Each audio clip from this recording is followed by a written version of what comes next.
Hello everyone.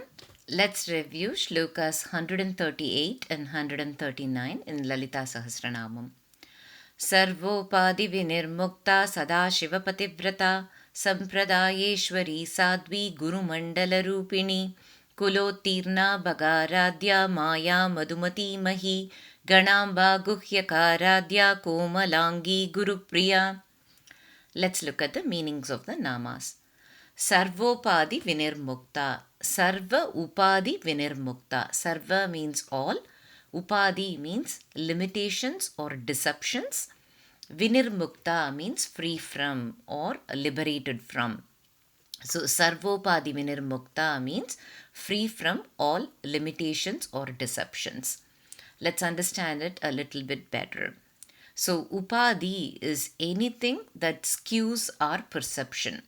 So for example, if you have a glass is plain, right? It's colorless.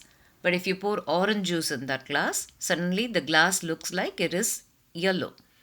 But really the glass is not yellow, it just looks like that. The moment you pour the orange juice out, the glass will go back to being colorless. So in this particular context, the orange juice is the upādhi because it skews how the glass looks and makes it look different from its natural self. And so that is the upādhi. And if you look at it, that upādhi is the māyā, right? And there are many more. Everything that can skew our perception.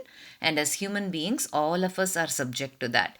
Because we sometimes see things that are not there. We assume, we perceive, or we think of the world in a slightly different way.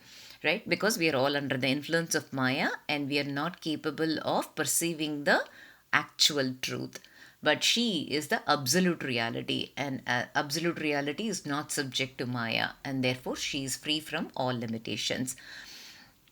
Sadāśiva pativratā. Sadāśiva is Shiva, and pativratā means someone who is devoted or faithful. So pativratā is a devoted wife, and Shiva is her husband, and she is a devoted wife of Shiva. And in Saundarya Lahari, Shankaracharya says that it seems all Vishnu, Indra, Brahma, everybody had come to pay their respects to Parvati. And at that time, Shiva had gone out and he just entered inside. And she was like, as soon as Shiva was at the door, she was just going over, running and rushing to go greet him.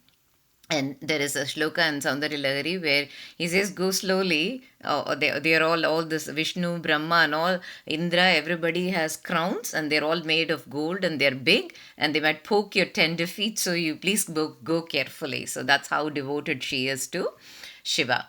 On the other hand, we can also look at Sadāśiva. Sadāśiva is responsible for anugraham, blessings. Even in Lalita Sahasranama, we have it, Srishtikartri Brahmarupa Goptri Govinda Rūpiṇī Samhariṇī Rudra Rūpa Tirodhanakarīśvarī Sadāśiva Anugrahada. So Sadāśiva is responsible for blessing. And now pativratā is someone who is devoted. She is devoted to blessing. So as her devotees, when we all pray to her, she is so firm in her conviction to blessing. She is generous and she offers her blessings to us so that we can get worldly enjoyment if that's what we desire, or the liberation if that's what we desire. So she is someone who's devoted to blessing all of us. Sampradāyeśvarī. Sampradāyeśvarī. Sampradāyam means tradition. Ishvarī means leader. So she is the leader of the tradition. What tradition are we talking about? So the word sampradāyam can give us the meaning, the answer there. Dāyam means inheritance. Sam means being together. Pra means in front of. So sam and pra together mean that being with. So dayam means it's an inheritance you obtain by being with someone. What kind of inheritance is it? It is the wealth of knowledge a guru passes on to his disciple. So sampradāyam is the tradition of guru and disciple, or it's also called as Gurukula tradition. So she is the leader of the Gurukula tradition. On the other hand, you can see sampradāyam. Pradāyam means presenting. Sam means being together. So by being together with them, the guru presents the knowledge to the disciple. And the whole tradition of Gurukulam is that the guru passes on their knowledge to the disciple, and the disciple another day will become the guru, and they will pass it on to another disciple. So this is a continuous cycle. And the guru simply just doesn't pass on the knowledge, but the guru has more responsibilities than that. The Gurukula tradition itself has a lot more in that. So the guru makes sure that the student is initiated at the right time with the right things. They check whether the student is able to do them correctly, and they correct it and make sure that they are practicing it properly.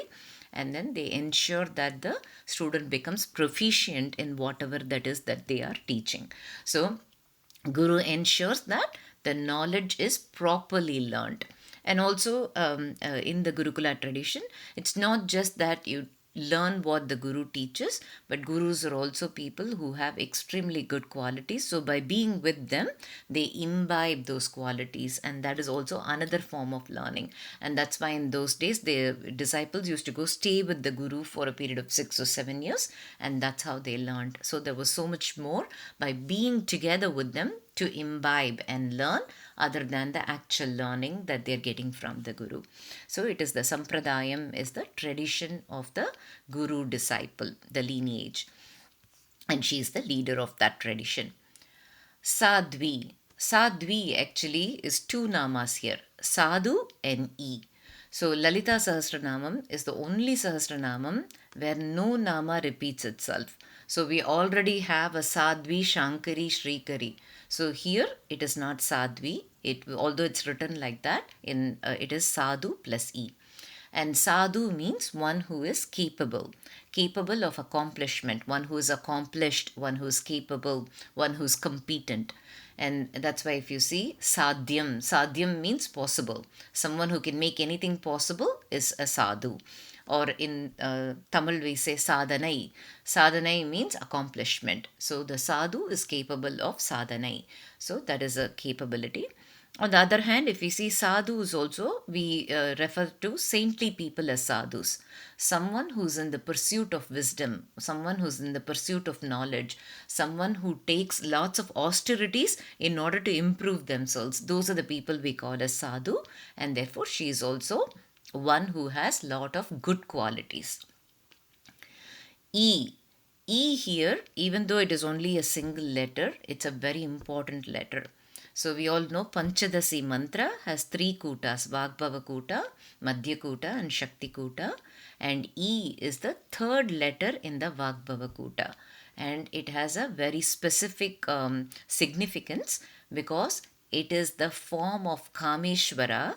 It is the form of the Shakti of Kameshvara, and Shakti of Kameshvara is none other than Lalitambika, and therefore it is the form of Lalitambika. So it is Kameshvara's Shakti. It's also called a Shakti Pranava, and therefore E specifically is called as Kamakala. It is Shiva and Shakti together. So it is very significant in the Srividya tradition. Gurumaṇḍala rūpiṇī. So Gurumandalam is the lineage of the gurus, right? The line of gurus. And Rūpiṇī means she is the form. She is the form of the lineage of the gurus. So if you look at the every guru, if they learn something from their guru, they are bound to pass it on. So she is the one, and if you see for all of us, we've seen this many times. When someone has bhakti and they have demonstrated commitment, then at the right time, she will send the guru. So she is the one who's responsible for the disciple finding the right guru and the guru finding the right disciple, because the guru is bound to pass on the knowledge, the disciple is earning for the knowledge, and that entire thing she pulls together. And so she is in the form of the lineage of the guru and disciple relationship. Kulottīrṇā, Kula Uttīrṇā. Kulam is a grouping. You can call it as many things. You can talk of Kulam as a family, Kulam as a caste, Kulam as a clan. Kulam is a general grouping, and there are also many other meanings for Kulam.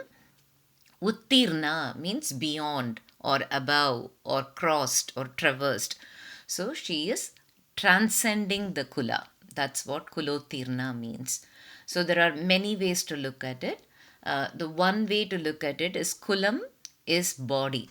Kula has a meaning of body. So she's beyond the body. That is one way to look at it. And we've also seen in Lalita Sahasranamam, she's mano vacha ma gochara. She's not even in the range of our mind and speech. So she's beyond our faculties that we can identify ourselves with. And as long as we identify ourselves with the body and mind, then we will be subject to the māyā, and therefore will have the subject-object differentiation. That's called as triputi. And so she is beyond that triputi. Triputi means always looking at everything in terms of the experiencer, the experienced, and the process of experiencing. So it's considered like a triangle, and we are always in that. I, the subject, is experiencing the object, the world, and there is a process of experiencing. So she's someone who's beyond all of that. When we cross that, then we attain liberation. Another way to look at kulam is kulam also represents the sushumana nadi. So she is above the sushumana nadi. So she is located on the sahasrara chakra, which is above the sushumana nadi, which is considered to be along the spine. And kundalini is residing under the spine, and then as it raises, and she is her subtle form is kundalini, and as she raises, we reach that wisdom, and at the sahasrara, she is the union of Shiva and Shakti, the absolute reality. Bhagārādhyā, bhagārādhyā. Bhaga can have many meanings. One, it can be interpreted as the sun, and so ārādhya means worshipped by. So bhagārādhyā, she is worshipped by the sun.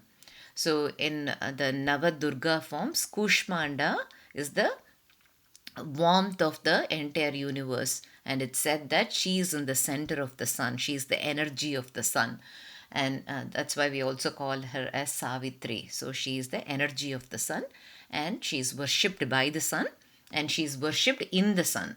So we can worship her in the moon, and she's also worshipped in the sun. With moon, you can see the moon and worship her, imagine her to be in the center of the moon. With sun, that is not possible. So mentally, we can imagine it that way. So she's someone who's worshipped in the sun or worshipped by the sun. The other thing to look at it is in Sri Vidya tradition, there is a yantra called Bhagam, and it is a triangle shaped yantra. It's also called as the yoni. So she's worshipped in that, and that is a very important form of her worship. And the other thing is Bhagam is also 6 auspicious qualities, and that's why we call as Bhagavan. Anyone who has these qualities is called as Bhagavan, and gods have these qualities, and that's why we call them Bhagavan. So the qualities are omniscient, omnipotent, omnipresent, and then splendor and strength and detachment. Anyone who has these 6 qualities is the Bhagavan, and in order to obtain these 6 qualities, she is worshipped. So she is worshipped to attain these 6 qualities called Bhaga. Māyā. Māyā means she is mysterious one. She operates in mysterious ways, and she puts us in this spell of ignorance, and she is the one who will liberate us. Why she puts us in the spell and why she liberates is only known to her. So she is mysterious. Madhumatī. Madhumatī can be looked at as someone who is very pleasant, as sweet as honey. Madhu means honey, and mati means intention. So she has a very sweet intention. And so when she puts us in Māyā, it's not because she wants to do any harm for us or she wants to keep us in ignorance. There is a reason for everything. So she has a sweet intention. Another way to look at it is mati means intellect, and madhu is essence. If you see honeybees, they will gather the nectar from all the flowers, and then it becomes the essence of what they have gathered is the honey. So her intellect or her knowledge, she is the essence of knowledge. So that is another way to look at it. Mahī. Mahī means very big, something that is very big. So Mahī is also another name for earth. And when we do the Shanti mantra, we say Mahīm Mahīshaha. So the kings of the earth. So mahī also means earth, because earth is very big. And sometimes mahī can also be interpreted as heaven and earth. So anything that is big. So she is very big. gaṇāmbā, gaṇāmbā. So gana represents Ganesha. Amba means mother. So she's mother of Ganesha.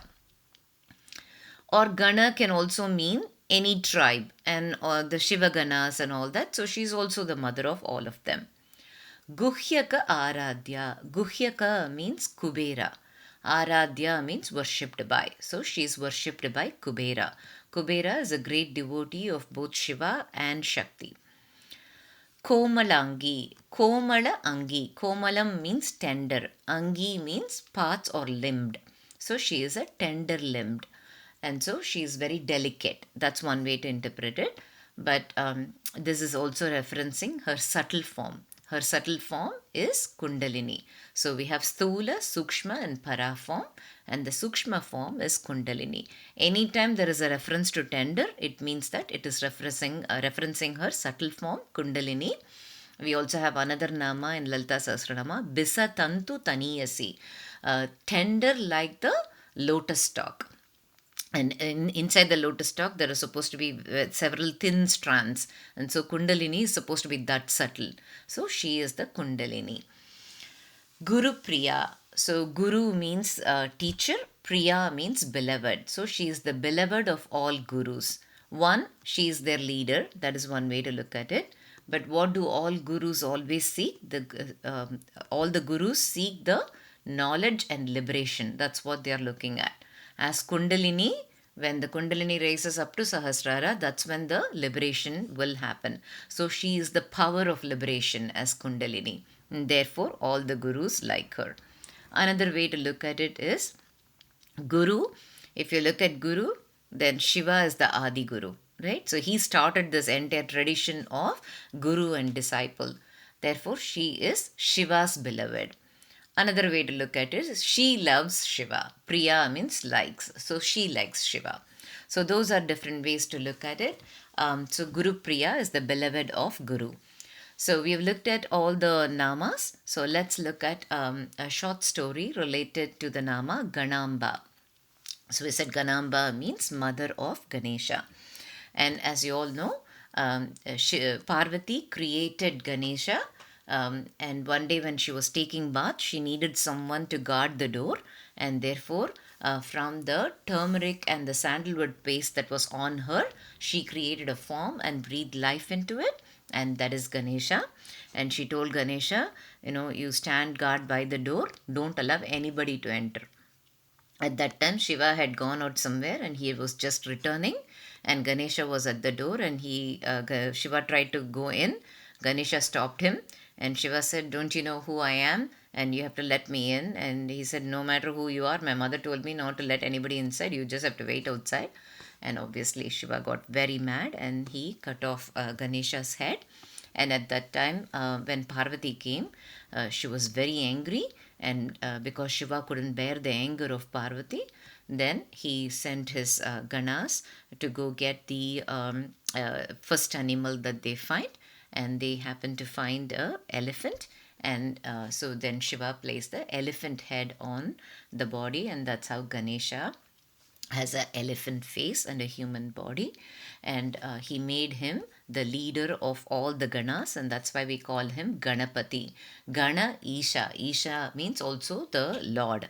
So he's the Lord of all the Ganas and all the Shiva Ganas. So he's the leader of that army, Shiva's army. And Shiva also blessed that he has to be always worshipped first. So there is also a reason behind all of this. There was a Gajamukasura who was torturing everybody, and therefore, and Gajamukasura had this boon that nobody, no animal or no man and no war weapon can kill him.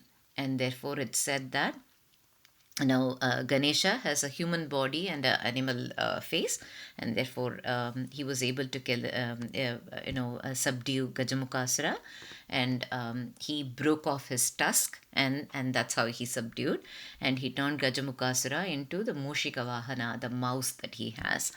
And there is also another thing where it is said that Ganesha broke his tusk in order to write Mahabharata. Vedavyasa couldn't find anybody qualified to write the Mahabharata. It conceived the whole thing, but nobody could write it. When he asked Brahma, Brahma said, "Who best other than the god of wisdom?" So Vedavyasa asked Ganesha, and Ganesha said, "Yep, I'll write your epic, but one condition, you cannot stop. You have to continuously recite, so it will be fluent." And Vedavyasa thought about it and he said, "Okay, fine, I will do that. But you have to understand what I'm saying before you write it, otherwise, you can't write it." So both of them agreed, and that's how the Mahabharata was made available to everybody. So, Ganesha is a god who's extremely generous, who's very easy to please. You don't have to do anything elaborate for him. Even if we give the grass and the flowers that are available on the roadside, Ganesha is very pleased.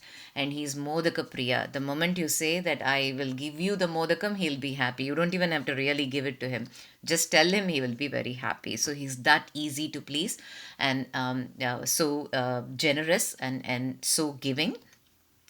If he's such a kind, then with mere words you can please him. If somebody demonstrates strong devotion, and that to someone at a very young age, why wouldn't the god be pleased? So once upon a time, in a place called Tirunarayur, there is a temple called Soundareswara temple. It's a Shiva temple, and the goddess there is Tirupura Sundari. And in that temple, even though it's a Shiva temple, the most popular shrine there is a Vinayakar shrine. It is a Pillayar temple, a Pillayar shrine, and he is called as Polla Pillayar.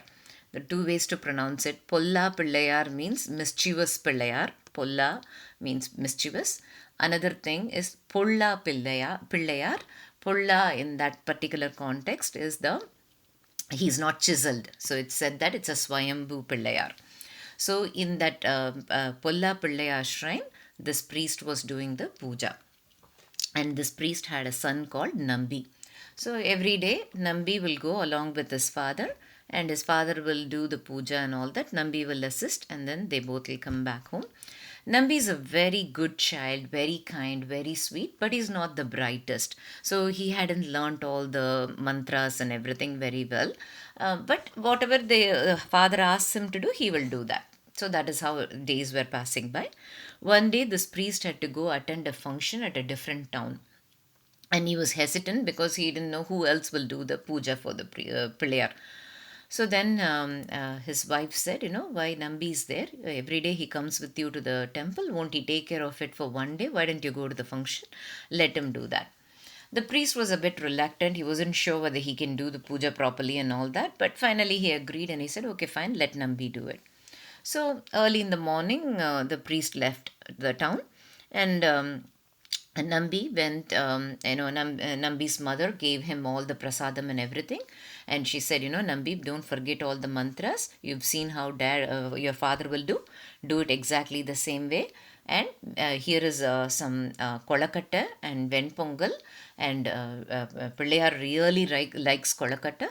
So you go keep that, and Pillayar will eat all of it. He really enjoys it."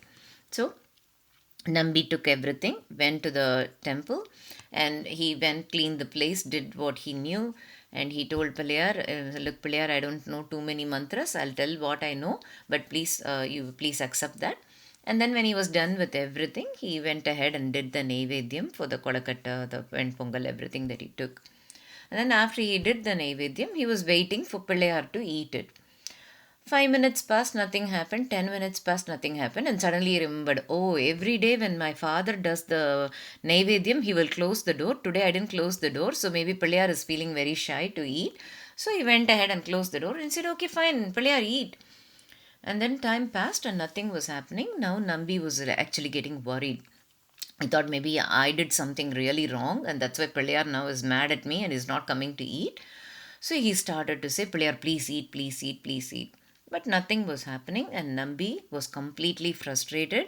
And he said, "You know what? Everybody always tells me that I'm not bright and I can't do anything right. Now I've done the puja for the first time, and you're not accepting what I gave. So there is no point in me living like this." And so he started to bang his head against Pilayar's feet, and he's a young child, and so Pilayar was completely moved by this devotion and how the child thought that Pilayar will really eat the prasadam.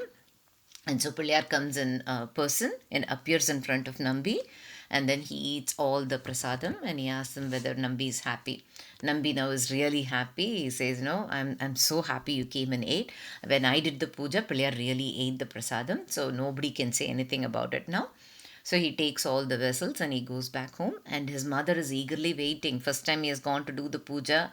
Poor thing, everybody tells her son is not very bright and all that. So she's like, "Did he finish it properly?" She's waiting, and as soon as he came, she asked, Did everything go well?" Said, "Very good." And then she reached for all the vessels, and he gave everything, and she found that the whole thing was empty. And so she opened it. There was no pongal, there was no kolakatta. And he said, "What happened? Where is the pongal and kolakatta?" And he said, "No, Pilyar ate it all. You said he liked it. He really seemed to enjoy it. He ate it all." And he went in. This family used to just eat what was the prasadam available. That was their only source of food for them. They were not very wealthy. And so that day there was no food. And then the next day also he had to do the puja, and then the following evening the priest returned, and then he found out that they hadn't eaten for 2 days, and he asked what happened. And then she said that, both days he went and did the puja, and he said that Pilyar ate all the things. And so the priest was very angry. It was like, this boy doesn't tell the mantras and everything properly. That even that is okay. Now he started lying. He must have eaten all the prasadam, and now he's coming to his mom and saying that Pilayar ate the prasadam. So he got very mad and bet him left and right. And throughout, Nambi was going on saying, "No, no, no, only Pilayar ate it. I didn't eat it. I didn't eat it." But his father did not listen at all, and he bet him. And he was so angry that his son had resorted to lying just for the sake of eating the prasadam. And then next day morning it dawned, and the priest called Nambi and said, "Today also you go do the puja, and here is the prasadam, go take it." So Nambi went, and he gave the prasadam. And now 2 days he is now very friendly with Ganesha. So as soon as he went, he said, "Pilyar, here you eat it. I want to tell you what happened yesterday. You happily ate all the kolakatta. For some reason, my father did not believe that you ate the kolakatta. He thought I ate it, and he bet me, and it was hurting so much. Nobody believed when I said that you ate the kolakatta. I don't know why they don't think that I can make you eat the food." And so then Ganesha said, "Oh, I'm so sorry that you didn't eat for the last 2 days. Do you want to eat some kolakatta?" And then Nambi said, "You know what? I don't want to eat the kolakatta, but everybody says you are the god of wisdom, so why don't you grant me some wisdom? They all think that I'm dull, that's why they are all not respecting me. But if I have enough knowledge, nobody will treat me like this, so why don't you grant me some knowledge?" And Pilayar was very moved by that request, and he blessed him, and he said that you will learn everything that is in the Vedas, and anything there is to learn, it will automatically come to you without you having to go study any of the scriptures. And as long as there is Tamil, your name will always be there. And the priest had sent his son, and he had followed him, and he was seeing from a window or the keyhole, and he was able to see, and he saw this whole thing happen. And at that moment he realized that it was not about how much knowledge you have or how many mantras you know, but the simple pure devotion. His son was able to reach Ganesha himself. So the priest also realized that Nambi was saying the truth. And so everybody got to know about Nambi. And slowly, as Nambi grew up, he became a great scholar, and he wrote a lot of good scriptures, etc. And he lived at the same time as Rajaraja Chola. And Rajaraja Chola came to know about Nambi, and therefore he approached Nambi, and he said that, I've heard that there are all these great poems that were composed by Thirugnana Sambandar, Appar, and Sundarar. but I've only heard about it, but I don't know whether they exist. I don't know where they exist. Is that something you are able to help me find? And so Nambi was able to find out that these all these poems are all held in the Chidambaram Nataraja temple. So both Nambi and Rajaraja Chola went to the Nataraja temple and they asked for it. And the people who are the custodians of those, they said that unless Tirungana Sambandar, Appar and Sundarar come together, we will not give all of this. So now they're all no more, and Nambi and everybody is after their time. So now what to do? And so Nambi had a great idea, and he told Rajaraja Chola, let's make statues of all the three of them. And they made the statues and took them. And immediately the custodian said, no, no, we can't accept all of that. Only if they come in person, we will do that. At that time, he reasoned and said, there is Nataraja inside your Garbhagriha. If that statue is Shiva and you believe that, why can't these statues be the Tirungyana Sambandar, Appar and Sundarar? So they accepted that argument. It was not something anybody can refute. And therefore they allowed them inside, and they found that majority of them had been the ants and termites had destroyed majority of them. There was only 10% left, and that was something that Nambi was responsible for making copies of. Rajaraja Chola deputed him to do that. So Nambi actually created them in an order, and even now they are called as Panniru Tirumurai, the holy order, 12 of them. So he organized all these songs into several books, and the first 7 are Tirungyana Sambandar, Appar and Sundarar. Together they're all called as Tevaram. And then there is Tirumandiram, Manikavasakar's Tiruvasagam, everything is there. And then there is also the Nambiyandar Nambi. He's called as Nambiyandar Nambi, and he also has one in the 11th Tirumurai. So he is the one who gave us this Tirumurai, and today if all of us are able to reach out to this Tiruvasagam and Tirumandiram, it's all because of the work of Nambiyandar Nambi. And he didn't stop there. He also found someone who was associated with these Tirungyana Sambandar, Appar Sundarar, who came in that lineage and was able to also get their tune. And that's how even today we are all able to get all of these tunes and these amazing poems. And that is the story of Nambiyandar Nambi, who had the blessings of Ganesha. That's all for today. Thank you.